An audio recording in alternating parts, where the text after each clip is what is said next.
Si tiene su Biblia, por favor, acompáñeme a Filipenses, capítulo 4. Y vamos a estar viendo, como nos leyó nuestra hermana, los versículos 1 al 9. Filipenses 4, 1 al 9. Déjame hacerte una pregunta. ¿Cuántos de ustedes, de los que están aquí o los que nos están viendo en línea, cuántos de ustedes han luchado alguna vez con sus propios pensamientos?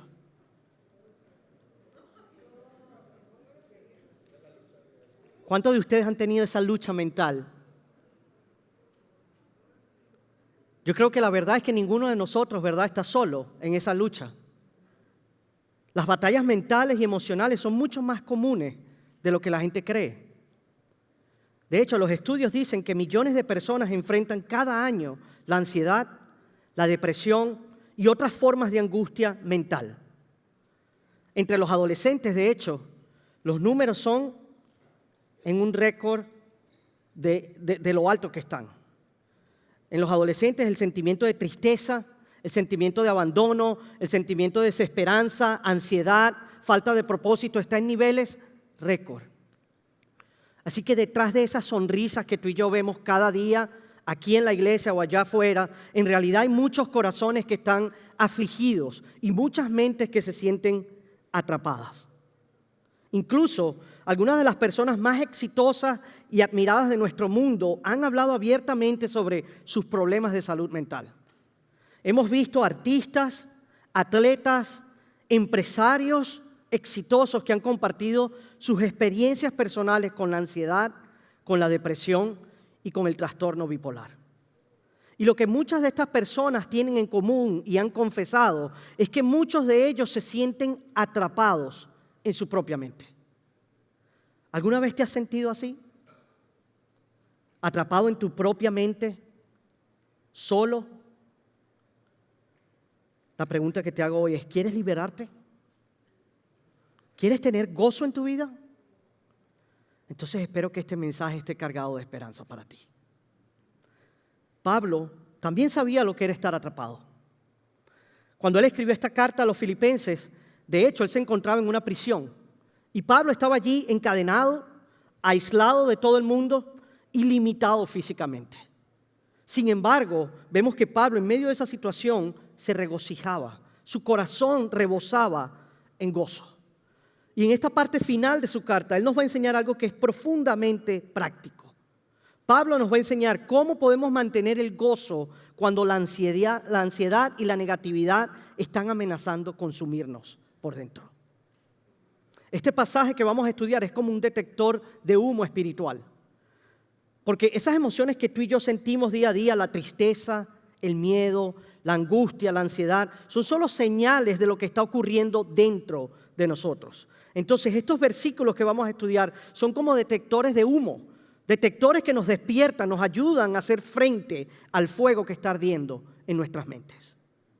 Lo que vamos a ver hoy es que Pablo nos enseña que podemos tener gozo en la vida cuando afrontamos el conflicto, cuando derrotamos la ansiedad y cuando destruimos la negatividad.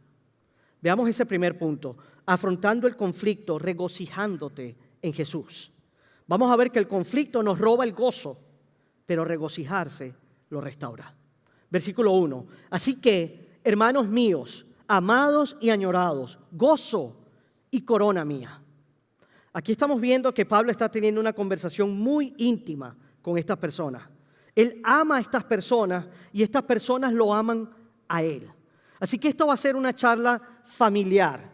Esto va a ser entre familia, porque Pablo entendía muy bien que la relación tiene muchísima importancia. Porque dar reglas sin relación lo que hace es conducir a la rebeldía. Entonces la relación precede a las reglas. Y aquí Pablo, porque tiene una estrecha relación con ellos y porque los ama, viene y les dice, precisamente porque los amo, los exhorto a que se mantengan firmes. Perseveren, resistan, no se rindan. Cuando sientas que todo se va a acabar, cuando sientas que el mundo se te viene encima, cuando sientes que ya no hay salida, cuando quieres tirar la toalla, no te rindas, persevera, mantente firme. Porque tú y yo podemos tener una vida inquebrantable si nosotros realmente nos anclamos en Dios, en ese Dios que nunca cambia.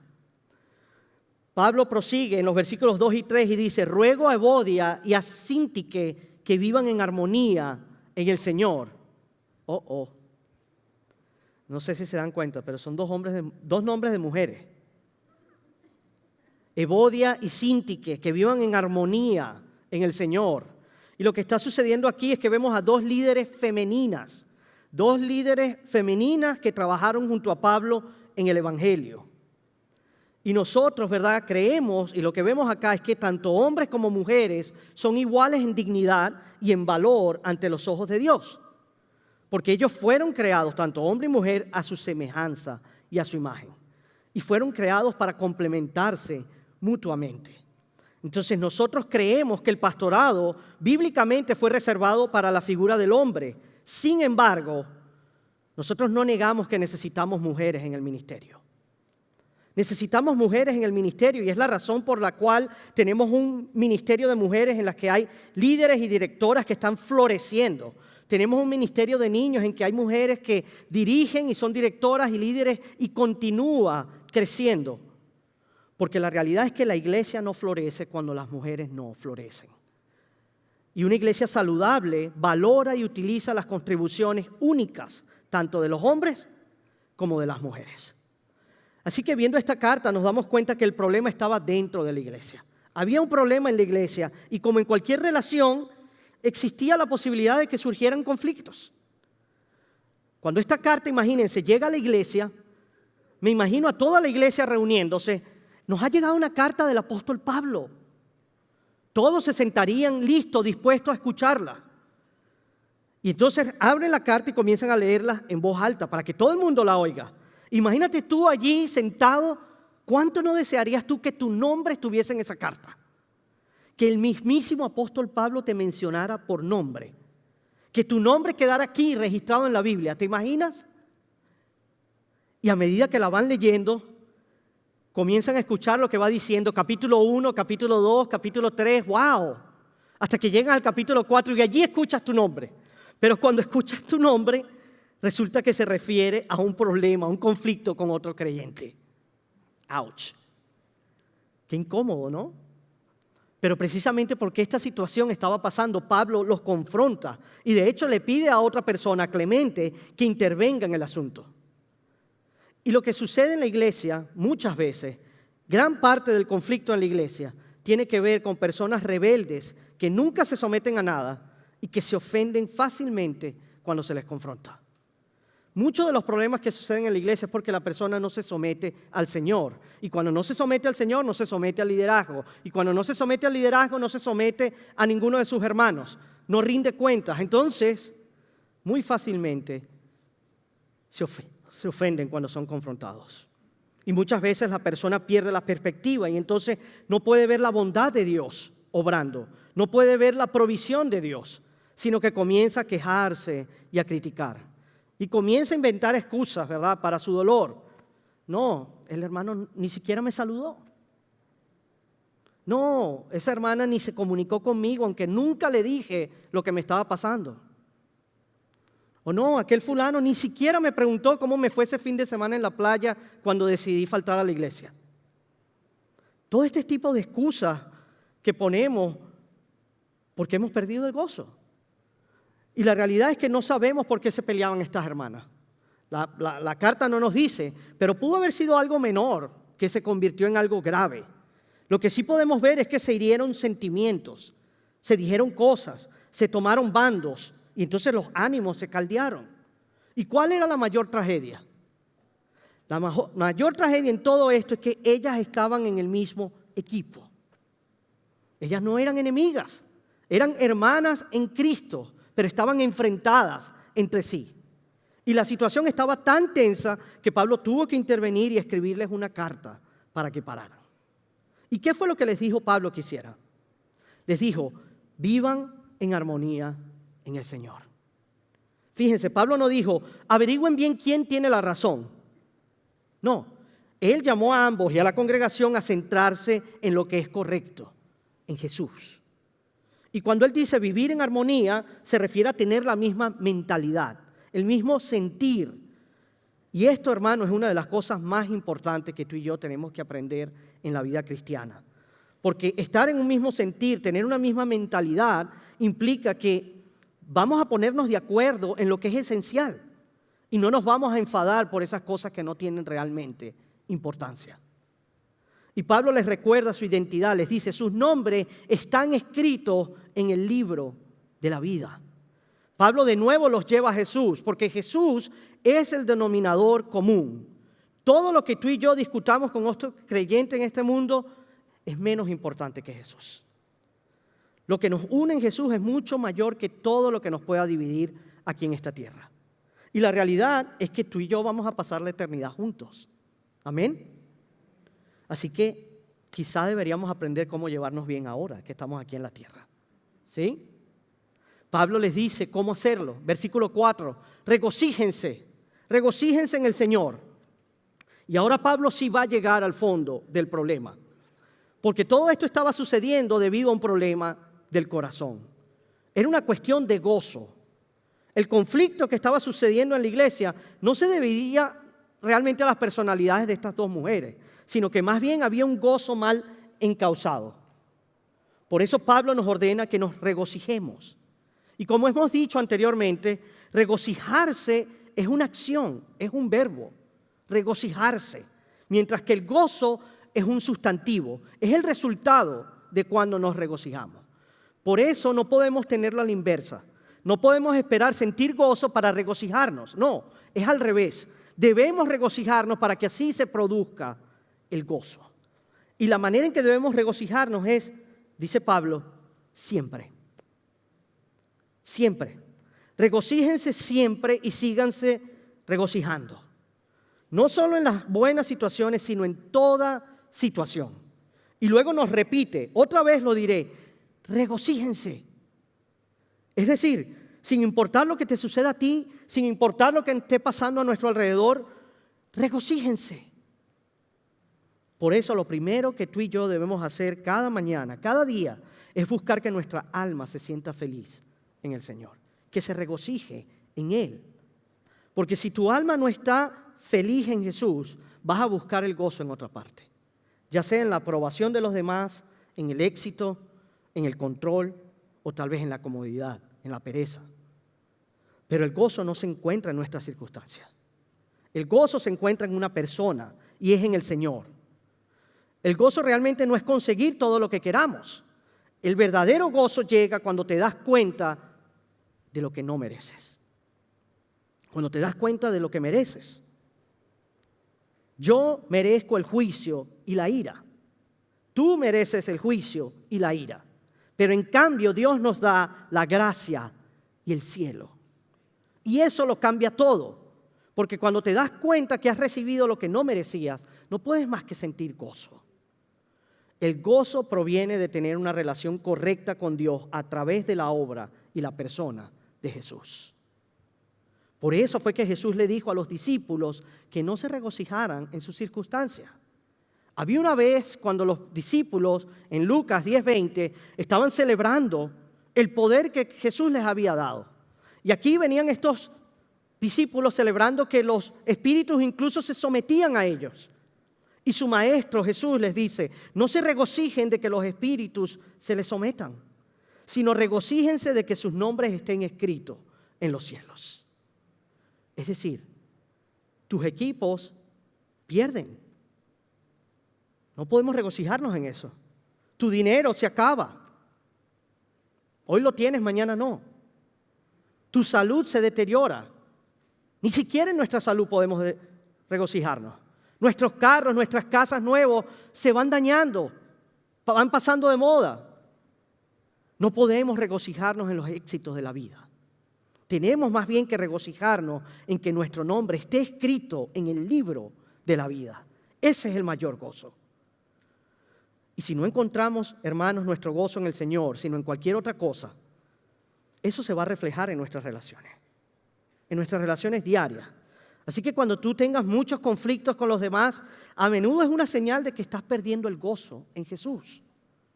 Y si perdemos nuestro gozo, entonces nos desconectamos del resto de las personas. Cuando no encontramos gozo en Jesús, se empieza a notar en las relaciones. Así que el conflicto suele ser el síntoma, no es la raíz, sino es solo un síntoma de lo que está sucediendo. Entonces Pablo nos da un consejo, versículo 5, dice, que la bondad de ustedes sea conocida por todos. Que tu gracia, tu gentileza sea conocida por todos. Y eso es lo opuesto a la avaricia, al egoísmo, a las exageraciones. Entonces, cuando vives con gozo, tu trato hacia los demás se suaviza. Hay mucha más gracia. El gozo nos aleja de la envidia, del chisme, de la amargura, de la ira, de la arrogancia, de la codicia y de ese descontento que nos amarga por dentro. Porque no estamos buscando el gozo en otro lugar, sino que tenemos el gozo en Él, en Jesús. Y Pablo les hace un recordatorio, les dice, el Señor está cerca. Ahora, esta palabra puede significar dos cosas. Pablo se está refiriendo primeramente al significado temporal, es decir, Jesús viene pronto. Pero también tiene un significado espacial, cuando lo que quiere decir es que Dios está justo allí a tu lado, tan cercano como tu próximo respiro. Entonces, si tú tienes el gozo del Señor, no necesitas ganar todas las discusiones. No necesitas tener la última palabra. No necesitas llevarte todo el mérito, todo el crédito. No, puedes actuar con calma, puedes ser amable, puedes ser constante, porque al final de todo Jesús lo ve todo y Él va a regresar para arreglarlo todo. Entonces, afrontamos el conflicto regocijándonos en nuestro Señor, pero luego derrotamos la ansiedad, ese es nuestro segundo punto, con la oración. La ansiedad nos desgarra, pero la oración nos recompone. Versículo 6, no estén afanosos o ansiosos. Ahora, la ansiedad significa estar literalmente desgarrado. Es como una imagen de caballos corriendo en direcciones opuestas. Es como que tienes por un lado la mente yendo en una dirección y las emociones yendo en otra. Y allí estás tú atrapado en medio. Pablo dice, no estés ansioso por nada. Wow. Gracias, Pablo. Primero nos dice, regocíjate siempre. Ahora nos dice, no estés afanoso por nada. Y nada significa nada. Pero nosotros somos lo opuesto. Nosotros tendemos a preocuparnos por todo, ¿cierto? Y nos preocupamos porque en realidad vivimos en un mundo y una vida donde prácticamente está llena de películas de terror, ¿cierto? Todos los días escuchamos malas noticias y tragedias. Todos sentimos ansiedad por algo. Y nuestra ansiedad es un deseo intenso de algo, pero a la vez va acompañado de ese miedo a las consecuencias de no recibirlo. Es decir, queremos tanto que algo suceda que vivimos con el temor de que eso que más deseamos o valoramos no suceda y que nos ocurra más bien lo peor. Imagina nosotros en esta era quejándonos y estando tan ansiosos como lo estamos, pero ¿te imaginas cómo era vivir en el Imperio Romano en los días de Pablo? En aquel entonces, si vivías 40 años era mucho. Si llegabas a 40 eras un héroe. Además, podías tener tal vez 8 o 9 hijos, pero si 3 de ellos llegaban a la adolescencia o a la infancia, eso era un milagro. En aquel entonces no se sabía de dónde iba a venir tu próxima comida. Tampoco tenías transporte, tenías que caminar a todos lados. El gobierno podía hacer literalmente lo que le diera la gana, lo que quisiera contigo. Y había gente constantemente tratando de robarte para poder sobrevivir. ¿Te imaginas tú y yo en esos tiempos? En cambio, nosotros estamos hoy en la época en la que somos las personas más prósperas, más sanas, más entretenidas, más cómodas de la historia. Y aún así, vivimos con ansiedad. Tenemos acceso a más información que cualquier otro ser humano en la historia del mundo. Contamos con la mejor atención médica, pero aún así somos las personas más preocupadas y más estresadas de la historia. De hecho, 2 de los 4 medicamentos que más se recetan en Estados Unidos son para la ansiedad y para la presión arterial. Así de ansioso estamos. Y lo que sucede es que todo comienza en nuestra mente. Toda esa guerra, esa lucha comienza aquí. Y todo comienza con una sutil pregunta que nos hacemos. Siempre nos preguntamos, ¿y si pasa esto? ¿Y si pasa aquello? ¿Y si me enfermo? ¿Y si pierdo mi trabajo? ¿Y si no saco buena nota? ¿Y si esto no sucede? ¿Y si sucede aquello? Constantemente imaginamos los peores escenarios. Ese es el grave problema. Nos imaginamos lo peor. ¿Por qué? Porque hemos sido condicionados por esa pregunta, por el ¿y si? ¿Y por qué es esto? Porque una vez sucedió lo peor. Una vez pasamos lo peor y ahora todo está contaminado por la preocupación del ¿y si? Yo mismo lo viví. A mis 16 años, perdiendo a mi padre, siendo asesinado, no hubo mayor tragedia. Y no fue sino hasta años después que pude darme cuenta lo mucho que eso afecta en tu vida. Cuando mi hijo mayor estaba listo para conducir, yo tenía unos nervios, estaba aterrorizado. No quería soltarlo, no quería dejarlo ir. Hasta el punto en que él se estaba enojando conmigo. ¿Por qué? Porque había pasado por lo peor. Y ahora yo me estaba imaginando todos los peores escenarios de las cosas que le podía pasar a él. No fue sino hasta que traje esa carga delante del Señor y pude decir, Señor, Él está en tus manos. Y pude descansar en Él sabiendo que no necesariamente porque haya pasado por lo peor, tiene que cada escenario que me he imaginado darse y que puedo descansar en Él. Y la pregunta que tenemos que hacernos entonces es, ¿y qué sucede si la ansiedad tiene una profunda desconfianza en la soberanía de Dios? Y si la ansiedad es una profunda desconfianza en Dios. Porque la soberanía significa que Dios gobierna el universo. Entonces, tú y yo nos preguntamos, ¿y si pasa esto o si pasa aquello? Es porque en ese momento no estamos confiando en Dios.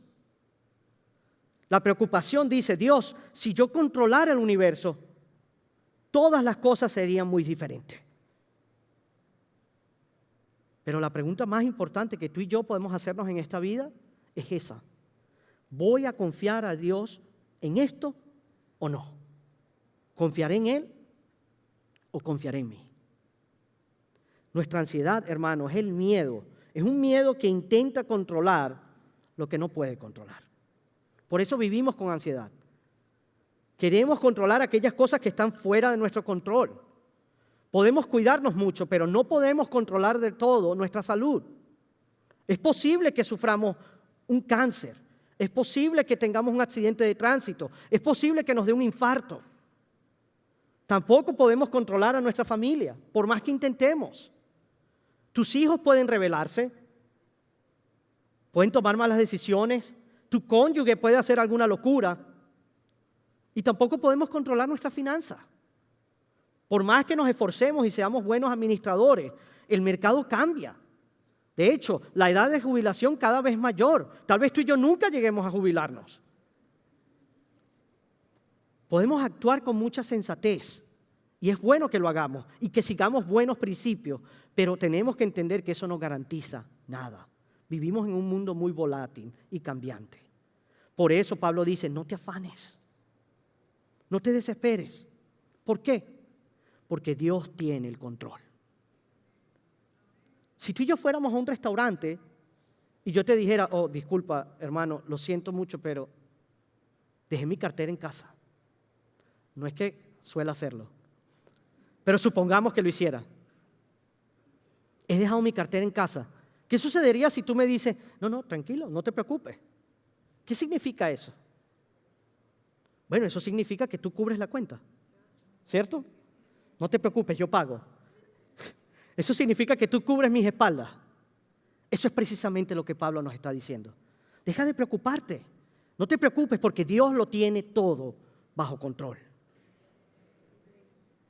Si nosotros queremos cambiar lo que sentimos, entonces tenemos que cambiar lo que creemos. La pregunta es, ¿cómo cambiamos lo que creemos? Bueno, el mejor antídoto contra la ansiedad no es preocuparse más. sino más bien creer en la soberanía y el amor de Dios por ti, que Él te ama y tiene cuidado de ti. Entonces, cuanto más te centras en el amor paternal de Dios, menos ansiedad y preocupación sentirás. ¿Y cómo puedes enfocarte en ese amor paternal? Orando. Orando. Por eso Pablo nos dice, en todo, mediante oración. Es decir, no te preocupes por nada y ora por todo. ¿Qué es lo que más te preocupa en este momento? ¿Qué es eso que tanto acecha tu mente y te preocupa? Sea lo que sea que te preocupe, ¿te has tomado el tiempo para orar al respecto? ¿Te has tomado el tiempo para ir a Dios con tus cargas? ¿Le has pedido a tus hermanos que te acompañen en oración? Porque necesitamos dedicar más tiempo a orar por las cosas que a preocuparnos por ellas, especialmente si no hay nada que podamos hacer. Y las investigaciones demuestran que la oración, específicamente esas oraciones de gratitud y de adoración, reducen considerablemente la ansiedad. Porque una persona no puede andar por allí caminando, adorando y agradeciendo y al mismo tiempo estando preocupado. Es imposible. Y otro estudio, de hecho, revela que todas esas personas que oran con frecuencia parecen tener un mejor control sobre su actividad cerebral. Es decir, cada vez ganan más y más terreno en esa lucha mental. Es por eso precisamente que el apóstol Pedro nos dice en 1 de Pedro 5:7, ¿qué debemos hacer con nuestras cargas? Él nos dice, echen toda su ansiedad sobre Él, porque Él tiene cuidado de todos y cada uno de ustedes. Es decir, no lo reprimas, no te lo calles, porque si no vas a terminar explotando. A veces nosotros pensamos que la mejor manera de lidiar con toda esa ansiedad, con todo ese estrés es nosotros mismos. Pero si tú te callas y reprimes eso, al final vas a estallar y vas a terminar quebrando más cosas de lo que hubieses hecho. Entonces Él nos dice, oren, vengan con súplica, con acción de gracias. Y aquí vemos una oración específica. No es una oración exigente, no es una oración egoísta ni ingrata, sino agradecida. Porque tú y yo nos preocupamos por lo que no tenemos en lugar de agradecer a Dios por lo que sí tenemos y no merecemos. Y eso lo cambia todo. Tú y yo podemos dar gracias, ¿verdad? Y podemos dar la vida por sentada o podemos tomarla con gratitud. Y lo que debes recordar es que si tú eres un hijo de Dios, nacido de nuevo y lleno del Espíritu Santo, siempre tienes algo por lo que estar agradecido. Siempre. Y Pablo nos dice, sean dadas a conocer sus peticiones delante de Dios. Es decir, Pablo comienza a utilizar un juego de palabras para describir lo que haría la gente en aquel entonces. La gente acudía con sus problemas al César. Iban hacia el rey, hacia el emperador con sus problemas, con sus súplicas. Bueno, Pablo les está diciendo, no es al César. Podemos acudir a nuestro rey sin temor porque Él es nuestro Padre. La buena nueva de Jesús no es solo que la tumba está vacía, sino que el trono está ocupado. Él está en su trono, Él es nuestro rey, Él nos ama y Él cuida de nosotros.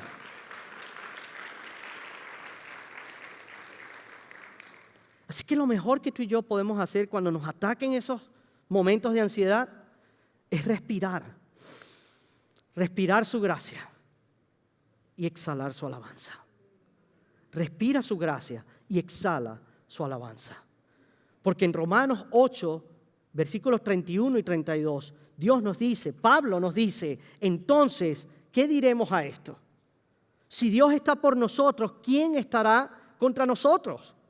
El que no negó ni a su propio Hijo, sino que lo entregó por todos nosotros, ¿cómo no nos dará también junto con Él todas las cosas? Dios está a nuestro favor. Amén. Pero no se trata de nosotros. Dios está a nuestro favor, pero no se trata de nosotros. Y Pablo comienza a argumentar de lo menor a lo mayor. Prácticamente lo que él quiere que entendamos con ese versículo es que si Dios envió a Jesús para salvarnos a ti y a mí del infierno, entonces ¿por qué nos preocupamos por lo que nos pueda suceder en esta vida? Si Dios está con nosotros, si Dios está contigo, ¿qué importa quién está en tu contra? No tienes que preocuparte, no tienes que tener miedo, porque Dios te protege. Dios está contigo. Y Pablo nos dice que si tú y yo logramos hacer eso, versículo 7, la paz de Dios, que sobrepasa todo entendimiento, guardará sus corazones y sus mentes en Cristo Jesús. La ansiedad, hermano, desgarra la mente y desgarra el corazón, pero la paz de Dios es ese pegamento que los vuelve a unir. Hay una paz que no se puede expresar con palabras, aún en medio del sufrimiento. Hay una paz que no tiene sentido. Y la realidad, hermano, es que a la gente no les impresiona cómo prosperamos. Muchos de nosotros llegamos a este país y trabajamos duro y comienza el Señor a bendecirnos y comenzamos a prosperar y luego la gente en nuestros países nos ven y sí, tal vez eso sea muy resplandeciente a los ojos de ellos. Pero ¿de qué sirve tener todo eso si te derrumbas cuando pasa una mala situación? Eso no es lo que convence al mundo. ¿Quieres saber cuál es nuestro mayor testimonio al mundo? Nuestro mayor testimonio ante un mundo que nos observa es cómo tú y yo afrontamos el dolor y el sufrimiento. Ese es el mayor testimonio. Cuando alguien te ve pasando incluso por lo peor y no sabe cómo responder esa pregunta, ¿cómo lo haces? ¿Cómo puedes mantener tanta calma? ¿Cómo puedes tener alegría? ¿Cómo puedes estar gozándote? ¿Cómo puedes estarle dando gracias a un Dios? Eso es lo que convence los corazones. Porque la paz de Dios no consiste en que nuestras circunstancias cambien. Tú y yo a menudo le pedimos al Señor que cambie todo a nuestro alrededor, pero en realidad somos nosotros los que debemos ser cambiados. Somos nosotros los que debemos estar en paz con Dios. Así que la paz con Dios es lo que nos lleva a experimentar esa paz de Dios que tanto habla Pablo. Y la paz de Dios se produce al instante, en el momento que tú entregas tu vida a Jesús.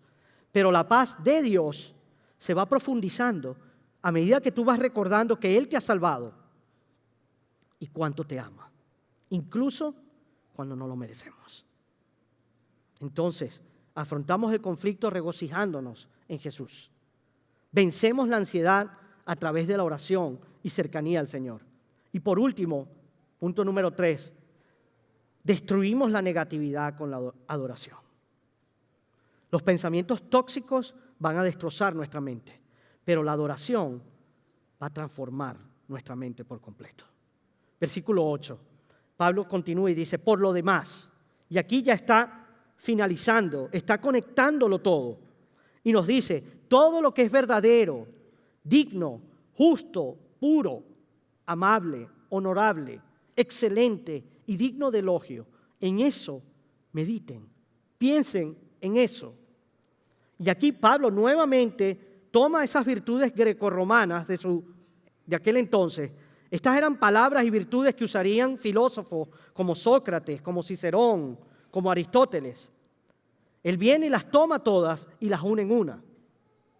Y en aquel entonces Roma reunía a las personas de distintas culturas con una intención, con la intención de convertirlas en romanas. Así que estas personas eran influenciadas por Roma, por su estilo de vida, y luego terminaban pareciéndose y pensando y actuando como los romanos.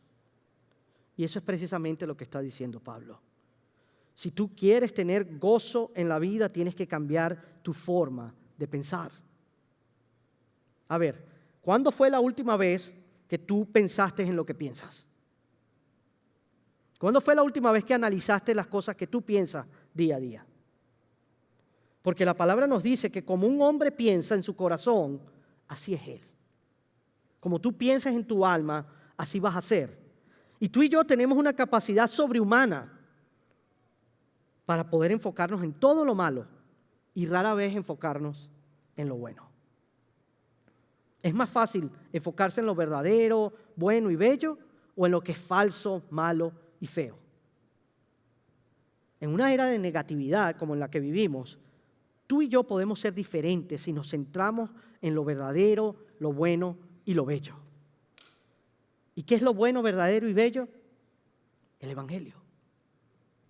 Tú y yo podemos reemplazar ese pensamiento tóxico con la verdad del Evangelio.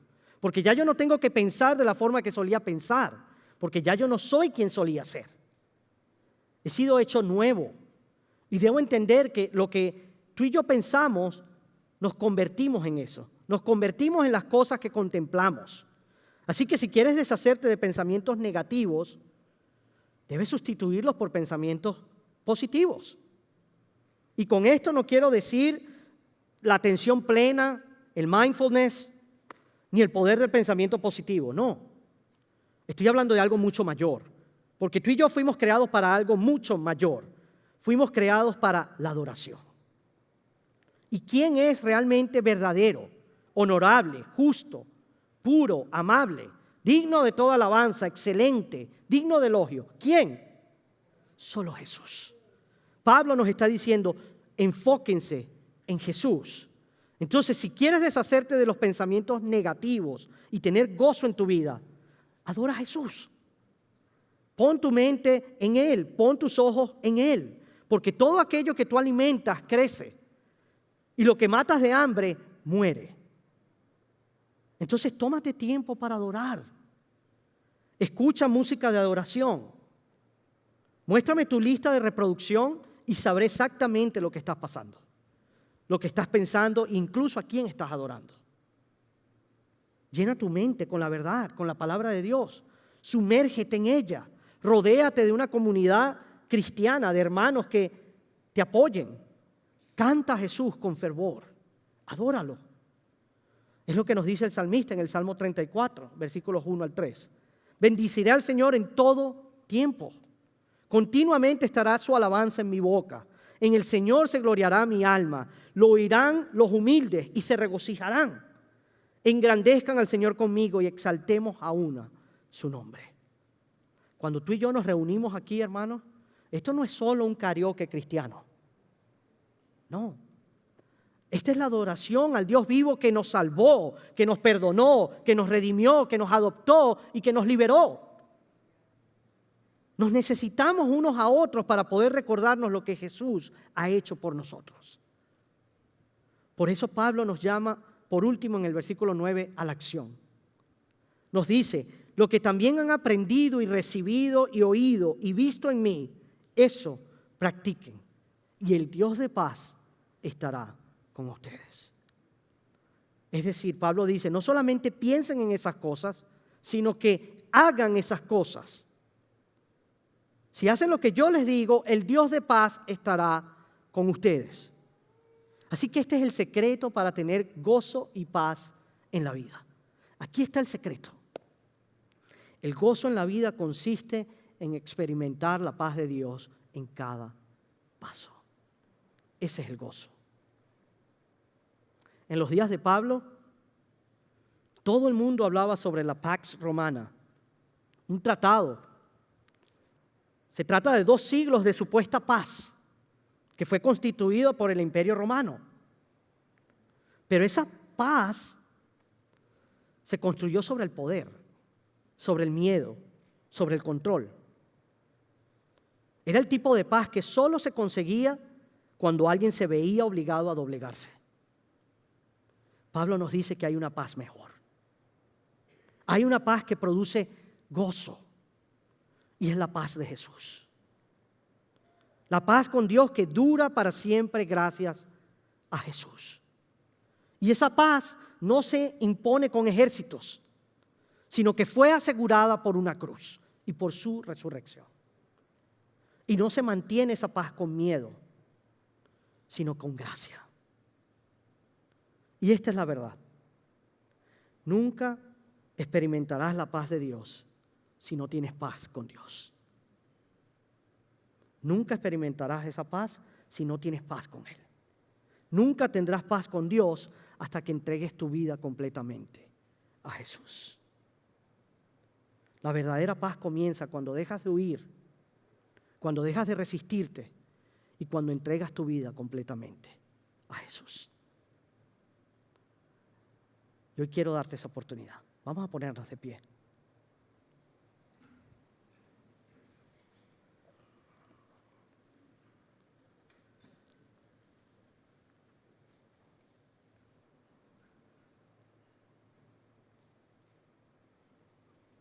Y allí donde te encuentras, toma solo un minuto para agachar tu cabeza, cerrar tus ojos y meditar sobre todo esto que has oído.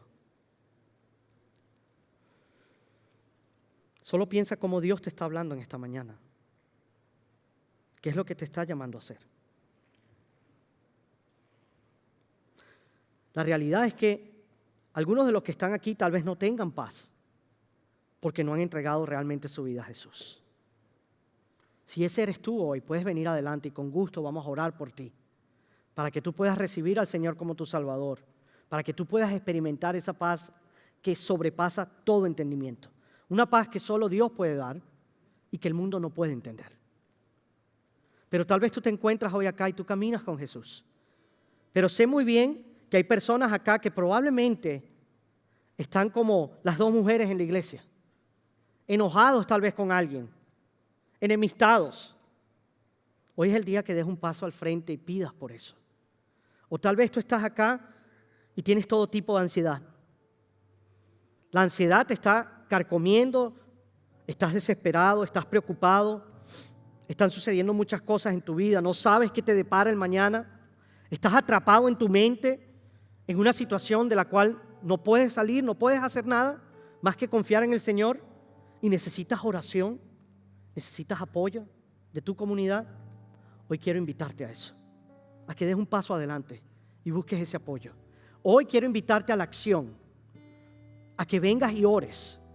Tal vez tú o tal vez tengas que tomar a alguien y venir con él, ya sea para entregar tu vida al Señor o ya sea para pedir por cualquier petición que puedas tener.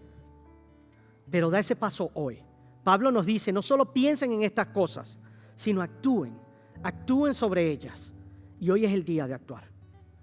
Padre, te damos gracias, Señor, por tu palabra, que es más cortante que una espada de doble filo, Señor, que penetra hasta nuestra alma, que expone, Señor, nuestras preocupaciones, nuestra ansiedad, nuestro pecado, que nos da esperanza y nos alivia, Señor. Ayúdanos hoy, Señor, a poner nuestra mirada en ti, a poner nuestra fe en ti. Señor, que hoy cada uno de nosotros pueda poner esas cargas, esa ansiedad a tus pies, Señor, traerlas delante de ti. Que no tengamos que salir por esa puerta, Señor, preocupados, ansiosos, llenos de cargas, sino que podamos con libertad dar un paso al frente, Señor, y ponerlas aquí en el altar frente a tus pies. Te damos gracias, Señor, por tu Hijo amado Jesús. Ahora danos la fortaleza, Señor, y la valentía de dejar ir esas cargas y ponerlas enfrente de ti, para tu honra y tu gloria, Señor. Amén y amén. Si necesitas oración, ven adelante sin ninguna pena y con gusto oraremos por ti. Trae tus cargas al Señor. Trae tus cargas al Señor. Trae toda tu ansiedad y deposítala en Él, porque Él tiene cuidado de ti.